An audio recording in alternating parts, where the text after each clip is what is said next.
तोरणमाळला महाशिवरात्रीचा उत्साह, हजारो भाविकांनी घेतले गोरक्षनाथ महाराजांचे दर्शन।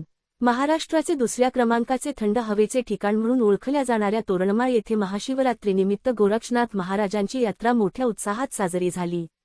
निसर्गरम्य सातपुडा पर्वतरांगेत वसलेल्या या तीर्थक्षेत्री महाराष्ट्रासह शेजारील मध्य प्रदेश आणि गुजरात राज्यातूनही हजारो भाविकांनी हजेरी लावत दर्शनाचा लाभ घेतला। नंदुरबार जिल्ह्यातील तोरणमाळ हे केवळ पर्यटन स्थळ नसून भाविकांचे मोठे श्रद्धास्थान आहे। दरवर्षीप्रमाणे यंदाही महाशिवरात्रीला येथे चैतन्याचे वातावरण होते। मंदिर ट्रस्टचे अध्यक्ष व महंत संजूनाथ महाराज यांच्या मार्गदर्शनाखाली यात्रेचे नियोजनबद्ध आयोजन करण्यात आले होते। पहाटेपासूनच भाविकांनी मंदिर परिसरात दर्शनासाठी रांगा लावल्या होत्या। या यात्रेचे मुख्य वैशिष्ट्य म्हणजे येथे पाहायला मिळणारी आदिवासी संस्कृती। दुर्गम भागातून आलेल्या आदिवासी बांधवांनी आपल्या पारंपरिक वेशभूषेत आणि लोकसंस्कृतीच्या गजरात यात्रेचा आनंद लुटला। प्रशासनाचे चोख नियोजन, यात्रेदरम्यान कोणतीही अनुचित घटना घडू नये आणि कायदा व सुव्यवस्था कायम राहावी यासाठी मसावत पोलिसांनी यात्रेच्या ठिकाणी कडक पोलीस बंदोबस्त तैनात केला होता। भाविकांची वाढती संख्या लक्षात घेता वाहतूक नियंत्रण आणि रांगांचे नियोजन चोख ठेवण्यात आले होते।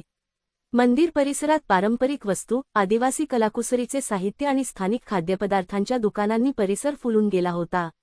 निसर्ग सौंदर्य, धार्मिक श्रद्धा आणि परंपरेचा अनोखा संगम असलेली तोरणमाळची ही यात्रा यंदाही शांततेत आणि भक्तिमय वातावरणात संपन्न झाली। गावकरी एक्सप्रेस न्यूजसाठी जगन ठाकरे, मुख्य संपादक, नंदुरबार।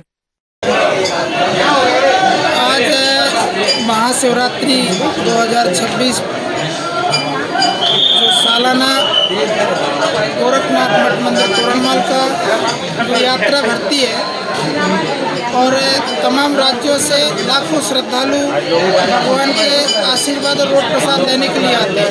तो आज प्रसाद तैयार हो रहा है। आज प्रसाद पक जाएगा, रात को 3 बजे खोला जाएगा सभी श्रद्धालुओं के लिए बांटने के लिए। तो सभी श्रद्धालुओं से श्रद्धा के साथ में आग्रह है कि अधिक से अधिक संख्या में आकर के बाबा का प्रसाद लें और दर्शन आशीर्वाद लेकर के अपने जीवन मंगल के कार्य करें।